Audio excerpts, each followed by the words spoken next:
Hello everybody, welcome back to my YouTube channel. Today in this video I am talking about Nikola Corp stock. In this video we talk about stock pros and cons and technical analysis and latest news about it. Stock is trading at $1.41 with 8.46% positive in a day.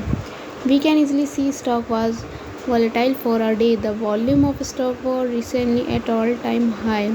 So the fundamental stock is much pretty better than other penny stock. Before buying and selling the stock, please consult your financial advisor. Today's video is done. Thanks for watching. Please subscribe my YouTube channel and like the video, and also comment or related queries.